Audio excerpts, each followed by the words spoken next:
Each and every month we get to spend a few minutes with our friends from Warren and Griffin. Sometimes we have both Warren and Griffin, and sometimes we have Ryan Womack.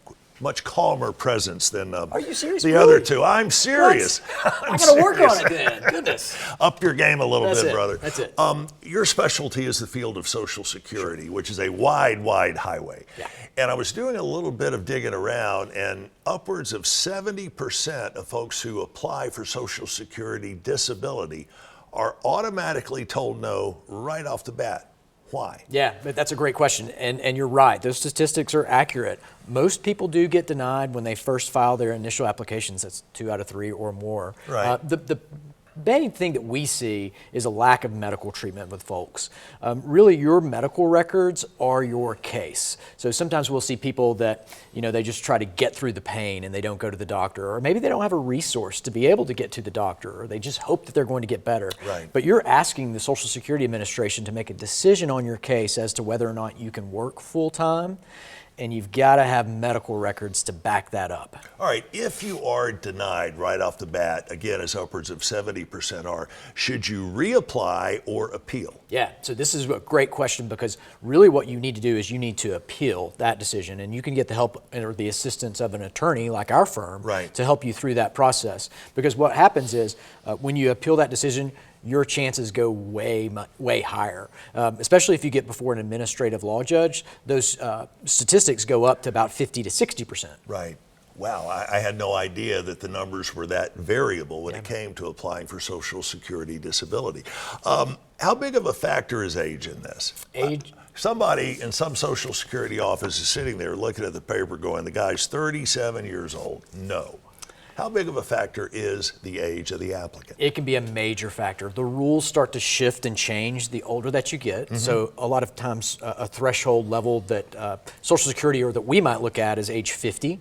And then age 55 is a big level as well. But with that being said, we can help people that are younger individuals, but you still have to really have a great record showing your impairments, the reasons that you can't work full time, and that's really the biggest basis of winning or losing, regardless of age. Seems like there's such a gray area there, Ryan, because one of the criteria is you have to meet the strict long-term definition of disability.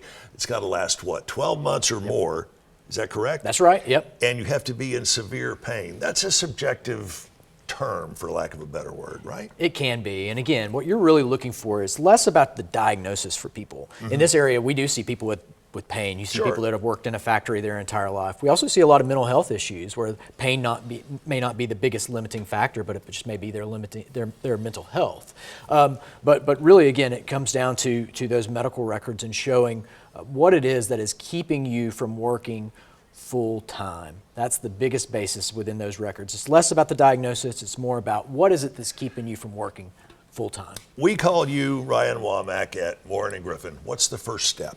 Yeah, the first step would be you will talk to someone in our office, perhaps either me or my support staff. We take some information from you to find out if you would be a likely good candidate Right. for a claim, and then we get you to come in and we begin the whole process for you. We'll walk you through that process hand in hand the entire way up through the initial application all the way to seeing an administrative law judge if that's what it takes. And you will be there side by side. That's it.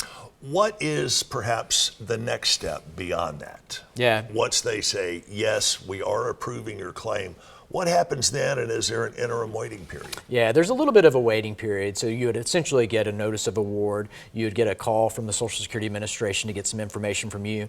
And then that's when your benefits would start beginning. And the benefits can be great. Sure.